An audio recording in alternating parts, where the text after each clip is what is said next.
Sir Richard Branson owned it. So did Sir David Beckham.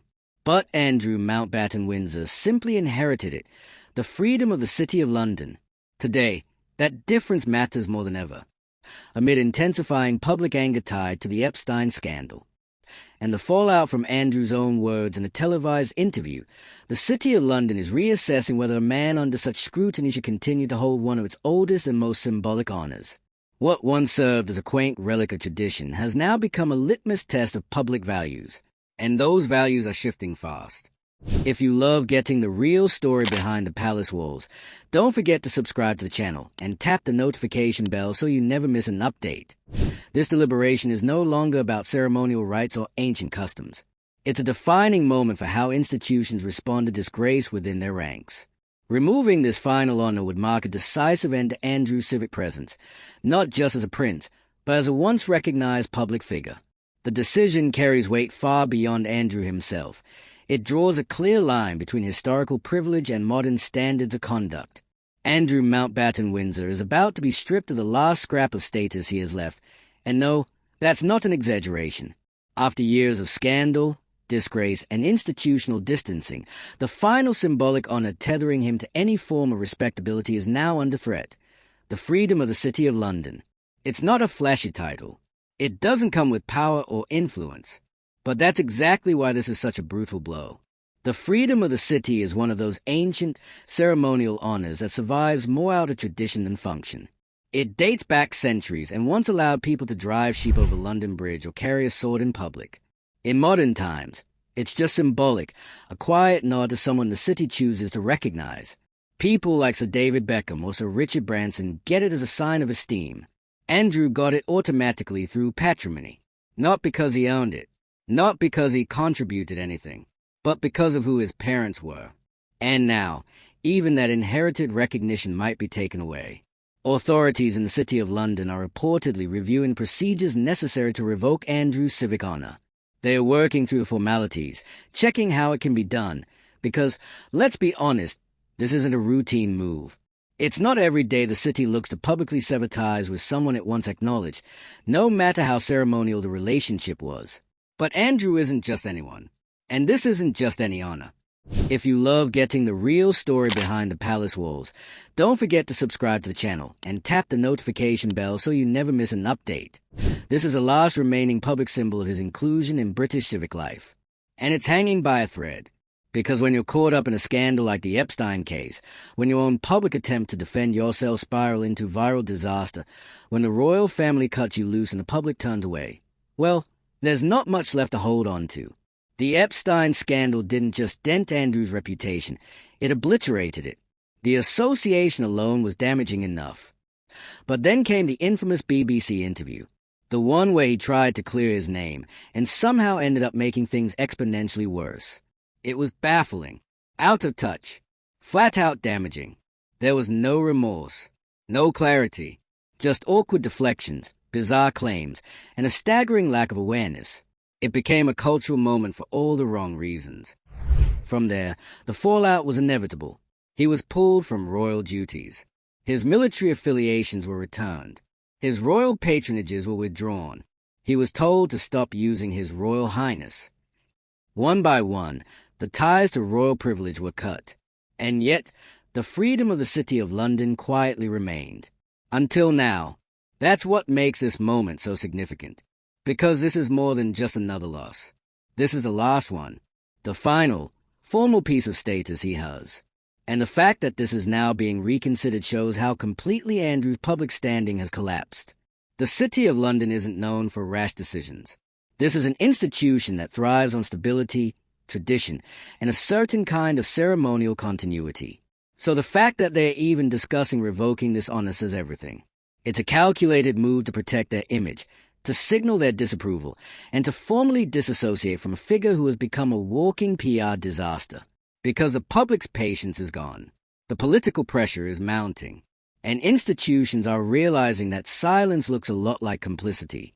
So now they're acting, not just because they want to, but because they have to. Because when the public trust is at risk, no ceremonial honor is worth holding on to. Andrew's inherited privileges are being stripped away one by one. Not in one fell swoop, but gradually, methodically, and each step has marked a new phase in his unraveling. The loss of the freedom of the city would be the final confirmation. This man, once born into royalty, no longer holds a place in public esteem. There's a broader message in this too, one that goes beyond Andrew. The potential removal of this honor reflects a growing shift in how society deals with inherited privilege. There was a time when a royal birth was enough, when titles were permanent, when civic honors went unquestioned. But that time is over. Now, even the most symbolic recognitions are subject to scrutiny, and rightfully so, because honors, even ceremonial ones, carry weight. They send a message about who we celebrate and why. Keeping someone like Andrew on the list of honorary freemen, despite everything, would be an act of willful ignorance. It would be saying that nothing, not scandal, not disgrace, not public rejection, is enough to warrant consequences. But it is enough, and that's exactly what the City of London is acknowledging by reviewing its procedures. They are not just protecting their image. They are drawing a line, saying, this isn't who we honor. This isn't who we align ourselves with. Andrew's downfall didn't happen in a vacuum. It was shaped by his decisions, his public behavior, and the inability, or refusal, to reckon with the consequences. And now those consequences are final. This isn't royal drama anymore. It's institutional rejection, civic erasure. And while it's symbolic, that symbolism cuts deep. Because the freedom of the city isn't just about sheep on bridges or ceremonial swords. It's about recognition, belonging, a public nod of approval. And once that's gone, Andrew becomes something even more damning than disgraced. He becomes irrelevant. No royal title, no duties, no military roles, no civic honors. Just a name that institutions are steadily working to distance themselves from. It's not exile, it's erasure. And it's happening step by step, in boardrooms and committees, through procedures and votes, with one goal in mind, disassociation. And while this may be the end of Andrew's formal downfall, it's also a powerful reminder that public opinion does matter, that institutions, even the most traditional ones, can adapt, and that status, once taken for granted, can be lost completely when the person holding it fails to live up to basic standards of public trust. The freedom of the City of London may not change Andrew's day-to-day life, but its removal would seal the deal. It would confirm what most already believe, that there is no coming back from this, no rehabilitation, no redemption arc, just a final stamp of rejection from a world that once embraced him simply because of his birth. Let us know what you think. Is a symbolic gesture long overdue? Should other institutions follow suit? Drop your thoughts in the comments. And if you're here for more brutally honest breakdowns of royal messes, pop culture disasters, and public image implosions, like the video, share it with someone who still can't believe Andrew made it this far with anything intact, and don't forget to subscribe. There's always another public unraveling waiting around the corner, and we'll be here to unpack every twist. And if you thought the stripping of His Royal Highness was rock bottom, this is deeper. This isn't just about royal protocol anymore.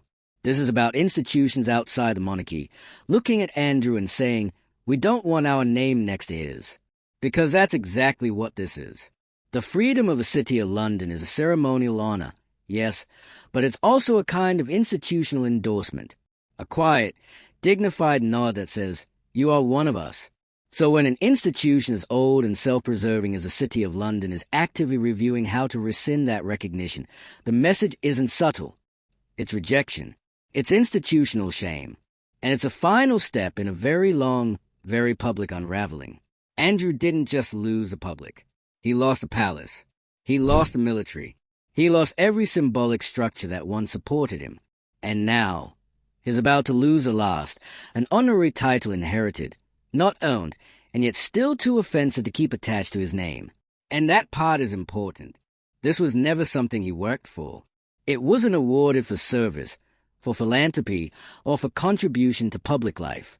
It came to him purely through patrimony, passed down because he was born into the right bloodline. And still, even that isn't enough to protect him now. Because what we're seeing play out is a slow death of untouchable privilege. The final unraveling of the belief that birthright can shield you from consequence. It can't. Not anymore. Not when your name brings scandal instead of stature. Not when every reminder of your existence is met with public discomfort or institutional embarrassment. And make no mistake, this isn't about legal guilt. It's about public consequence. And Andrew, by the court of public opinion, has long since been found unacceptable. And that verdict is now forcing institutions that once held tight to tradition to evolve in real time. And the symbolism of this particular honor being stripped, brutal. The freedom of the City of London has roots that go back nearly 800 years. It used to carry real, tangible rights. Now, it's ceremonial. But that ceremony is steeped in meaning. It represents inclusion, status, historical continuity. When you receive it, you're added to a list of people who are, in the eyes of the city, worthy of that legacy. Andrew was placed on that list automatically. But staying on it, that's not automatic anymore. Because the cost of honoring someone who's become a national embarrassment is greater than the cost of breaking tradition. That's the calculation being made behind those closed-door committee meetings. The City of London isn't just protecting its image. It's trying to align with a society that no longer tolerates passive silence around disgrace. There's something poetic about the final honor he holds being revoked, not by the crown, but by a civic institution. It underscores how far the reach of this fallout has gone. This isn't palace politics. This is a civic core of London, the financial and symbolic heart of the country, saying, no, we want out of this narrative. And the loss isn't just symbolic for Andrew. It's total, because once this goes, what's left? No duties, no functions, no roles, no honors. Just a man with a title and name only, whose public existence has been reduced to silence and scandal. He can't represent anything. He can't show up at ceremonies. He can't stand on the balcony. He can't put Her Royal Highness before his name. And now, even, the smallest, most archaic recognition of status is being formally reconsidered. It's a final reminder, when a royal scandal goes deep enough, not even 1,000 years of inherited status can hold the dam. And what does this say about the monarchy's role in all of it? Because let's be clear, the royal family didn't jump to act when the scandal first broke. They dragged their feet. They minimized. They waited. And it wasn't until the media storm became a full-blown crisis, and the infamous interview turned Andrew into a national punchline, that the palace finally took action. Even then, it was reactive, tactical, damage control. But now, the fallout has passed beyond the palace's reach. And that's what makes this moment so different. This isn't a family removing one of its own. This is a civic sphere responding to scandal in a way the monarchy wouldn't, or couldn't. The freedom of the City of London has always been awarded to people seen as contributing to civic life or representing something the city wants to be associated with. So what happens when someone who holds that honor becomes a symbol of disgrace? It forces the institution to choose between legacy and relevance. And in this case, they are choosing relevance. Because public trust matters, especially now. And institutions, from the royals to the city, are learning that maintaining dignity sometimes means erasing names from the guest list, no matter how prestigious those names once were. This is where we are now. The concept of honor no longer floats above public scrutiny. If anything, it's under more pressure than ever. People expect accountability. They demand that titles and honors reflect actual values, not just ceremonial tradition. And when someone so publicly violates those expectations, no amount of family history can protect them from being cut off. So what happens next? If the City of London goes through with it, Andrew's erasure will be near total. There won't be a single visible link to public life or civic respect left. He will be a man with a title and name only. A former prince who used to be invited, celebrated, honored, now reduced to a footnote in institutional shame. And that's not just personal downfall. That's legacy collapse. It's a complete rejection from every symbolic sphere that once held him up. The royal family has distanced itself. The public has rejected him. And now, the City of London is moving toward severing the final tie. The meaning here is unmistakable. When scandal becomes a defining feature of your public image, institutions are no longer willing to stand beside you, not even in ceremony, not even in silence. They'd rather cut you off than let your name quietly linger on their books. The timing couldn't be more pointed. We're years removed from the peak of the scandal, but the consequences, they are still landing. And maybe that's the most telling part of this entire saga, that the fallout is still happening. Slowly, deliberately, publicly, like a series of doors being closed one by one, until there's nowhere left to walk through. Because that's what's happening to Andrew Mountbatten Windsor. This isn't just a removal of a name from a ceremonial list. It's a final door swinging shut. The freedom of the City of London may seem like a quaint, archaic tradition to some, but it's not meaningless. It's one of the oldest civic honors in the UK. It's not handed out randomly, and it certainly doesn't get revoked on a whim. So for city authorities to start preparing for that possibility, that's a very loud, very serious statement. They are not just removing a name, they are washing their hands of everything that name now represents. And the silence from Andrew's side? Deafening. No public statements. No protest. No pushback. Just the same media blackout that's followed him ever since his catastrophic attempt to explain himself on national television. That interview alone will go down as one of the most unwise, career-ending moments in recent royal history. You'd think it might have been part of a satirical skit if it weren't so real. But that's what makes the final stages of this downfall even more tragic. He did this to himself. Yes, the associations were damning. Yes, the links to Epstein were always going to raise questions. But the interview? That was a choice. A moment where he could have owned something. Anything. And instead, he leaned into absurdity, into denial, into a narrative so detached from public sentiment it became instantly infamous. And that moment turned public disapproval into public disgust. It turned suspicion into certainty. And it triggered the slow-motion collapse we've been watching ever since. Step by step, the monarchy backed away. Titles revoked. Patronages returned. Military affiliation stripped. Appearances cancelled. Now, even a civic honor that he didn't own, that he inherited, is being scrutinized and likely revoked. Because in the current climate, institutions no longer want to be passive bystanders. Not when public trust is on the line. Not when accountability is being demanded across the board. We've reached the point where ceremonial tradition is bending to societal pressure. And that matters. Because it signals a shift that goes beyond Andrew. It's about what kind of society we want to be. One where titles and honors are permanent, untouchable, protected by class and lineage, or one where those honors actually mean something, and where people can lose them when they no longer live up to the values they supposedly represent. And let's not forget, this isn't happening in isolation. The conversation around inherited privilege, accountability, and public responsibility has been accelerating across all institutions, from royalty to politics to entertainment. And Andrew had become the unfortunate, or perhaps fitting, symbol of how far things can fall when institutions wait too long to act. Because make no mistake, the City of London isn't leading the charge here. They are catching up.